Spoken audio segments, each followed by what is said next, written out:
Hello and welcome to Buncey Cast number 3, Deadline Deals and Premier League Predictions.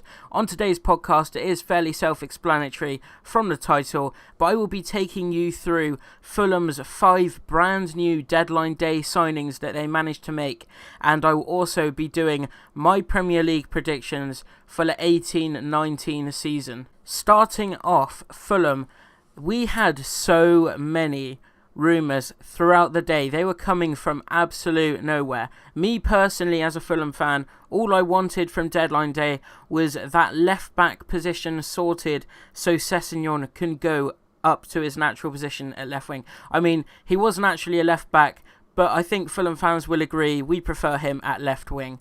But apart from a left back, what I really would have wanted, which we did get, was another centre defensive midfielder, because I think Kevin McDonald has definitely earned his place in the Premier League, but I think he is a bit old.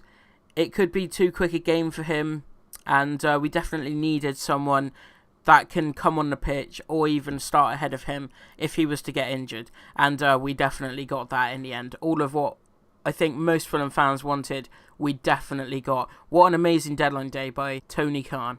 So, to begin with, our first deal of the day, which was announced, was Sergio Rico on a 1-year loan. Now, this is a very interesting deal, because going into deadline day, I had absolutely no idea that Fulham were going to be going for a goalkeeper, and because we had signed Fabrico already, and we have Bettinelli, I didn't think we would need another goalkeeper. We put Rodak back out on loan, and it was a very big shock. Although Sergio Rico is a fantastic goalkeeper, it was definitely interesting to see that we did get a goalkeeper. But the only thing that is going through the Fulham camp at the moment, on Twitter mainly, I've been seeing a lot of, is Bettinelli or Fabrico injured? Now that could be very, very bad news. And obviously, I think there has to be a reason why on deadline day we've decided to get Sergio Rico in. Is it because Bettinelli is outgoing to another club, maybe on loan? Although I would hate to see that, because he has definitely earned his place in the Premier League. Or maybe could it be that Fabrico isn't trusted enough to be our first team goalkeeper and they think we need more quality? I don't know which one it is, but Sergio Rico, fantastic goalkeeper, 1-year loan. I think that is a great signing for Fulham. On to the second signing of the day, and this was one that I was very, very happy to see, was Joe Bryan from Bristol City for a fee of around 6 million, which has been reported. I don't know how true that is, but it was definitely around that mark. And this was a very interesting deal, because it again came out of nowhere. All the transfer window, Fulham have been offering for Matty Targett, and as much as I would love to have seen him return, Southampton rate him so highly, which they should do. He's an amazing player, but we just weren't willing to pay the fee to get him back at Craven Cottage. But Joe Bryan from Bristol City, very interesting, because reports were saying that he was having his medical at Villa, and then all of a sudden Fulham come in and he got in his car and drove off and had his medical. I don't know how true that is. Again, reports were saying he had his medical on deadline day, but very interesting that we've stolen that signing from Aston Villa. Now, I don't know how true this is, but I did see this photo on Twitter, and it actually said that Joe Bryan was in a restaurant by Aston Villa eating his dinner when Fulham suddenly came in with an offer, and his agent called him up and he got in his car and drove off, and then Steve Bruce was following from behind with a head team coach. Now, I do not know how true that is. It could be completely false, but I find that pretty funny, to be honest with you. You know, no disrespect to Aston Villa, but I just find that whole scenario very funny, and I would love to see CCTV footage of it, to be honest. I think that would be really funny. So overall, Joe Bryan, I mean, he's a left back. That is perfect. We can now play Sessegnon at left wing or right wing, because we don't know where we're going to be placing Schürrle, or actually what formation we're going to be playing for that matter after the dealings we've got. However, Joe Bryan, from me, it gets a go ahead, because that is a fantastic signing in my opinion. I think he's ready for Premier League football. I seen him play at Bristol City away. I thought he was brilliant, and yeah, just overall good signing for me. On to the next signing that was announced on deadline day, Luciano Vieto on a season-long loan from Atletico Madrid. And this was very interesting because, again, it came out of absolute nowhere. In fact, I think it was towards the final 3 hours, or 2 hours for that matter, it randomly sprung up, and it was all over Sky Sports News. I was watching Deadline Day, and it suddenly come up. I couldn't believe what I was reading, because we have signed Mitrovic, and I do think that Mitrovic is still going to be our starting striker. However, could Rui Font be on his way out of the club?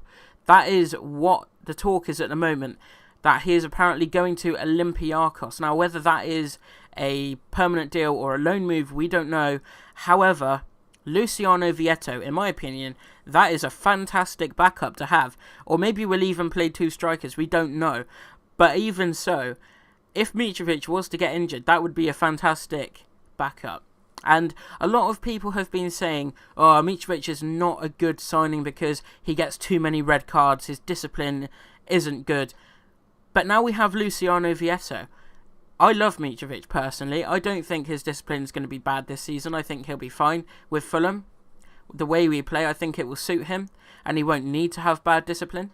However, if he did have a shaky game and did happen to get sent off or get injured, Luciano Vieto, what a player to have coming in, and it just makes you so much more happy, and it definitely makes you think that we have a real chance at this league. On to the 4th signing of the day, Timothy Fosu-Mensah on a season-long loan from Manchester United. And this is an odd one for me because it wasn't expected at all. But he can play centre-back and right-back. I'm not sure which one is his preferred position, but I do think if we were to play him in our starting lineup, it would probably be at that right-back role ahead of Cyrus Christie. Now, I am personally a big Cyrus Christie fan. I think he is pretty much the exact same player to what Ryan Fredericks was. They're both quick, they can shoot, I just hope that Christie's finishing would be a little bit better than Fredericks was.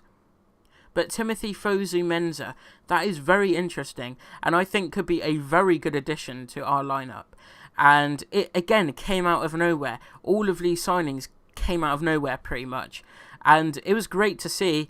It definitely was a shock. And overall, a good signing in my opinion. I think he'll do well if he gets a start, if he gets minutes here, there, everywhere, I definitely think we'll play him in cup games. Whether he'll start in the Premier League remains to be seen. I think it will be who performs better in training out of Cyrus Christie and Timothy Fosu-Mensah. One of them will start. And yeah, overall good signing.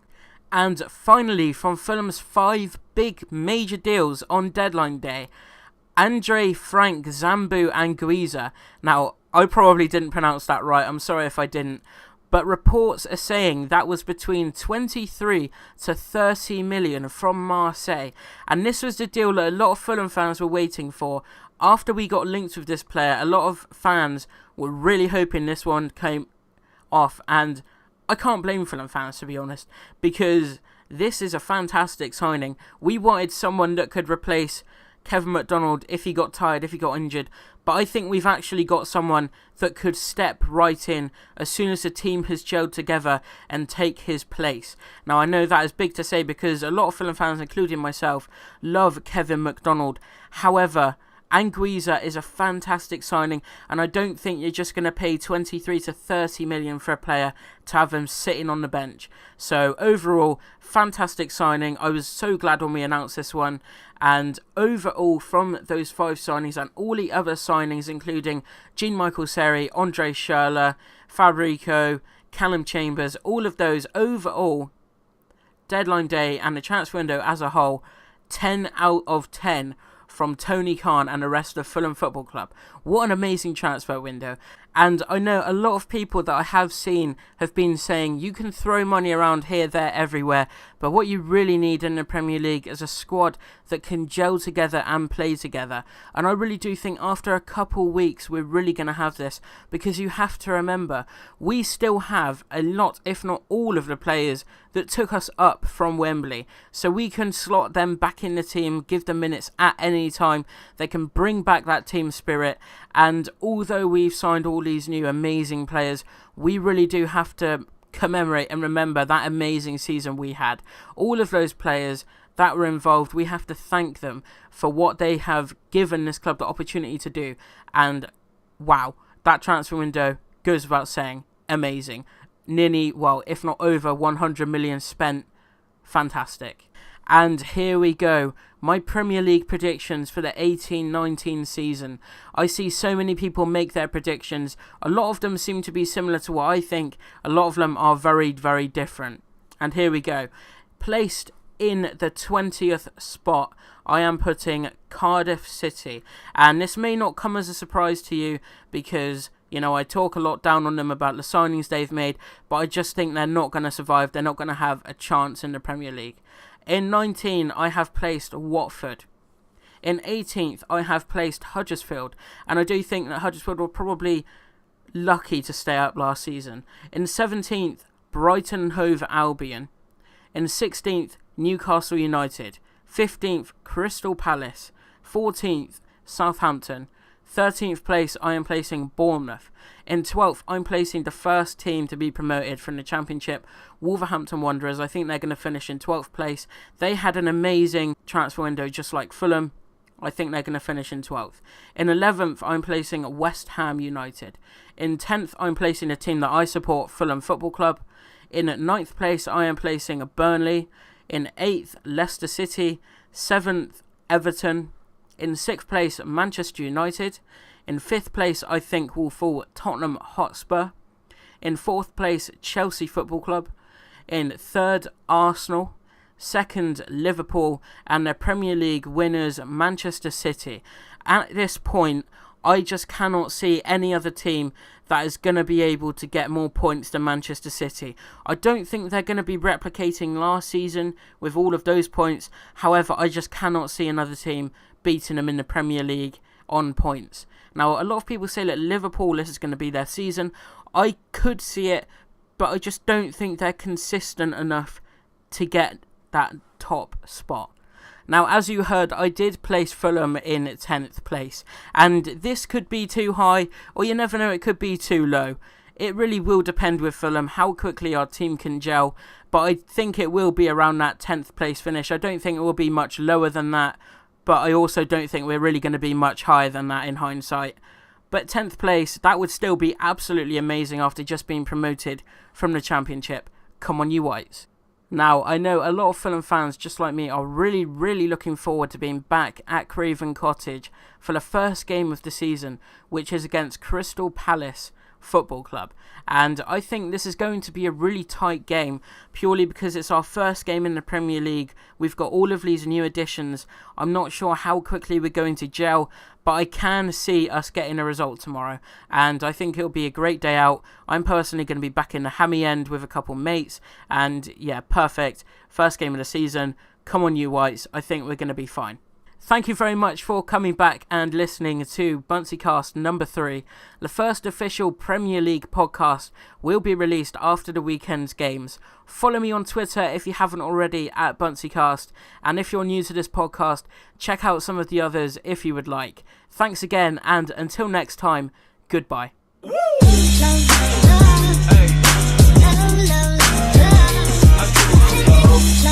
Hey.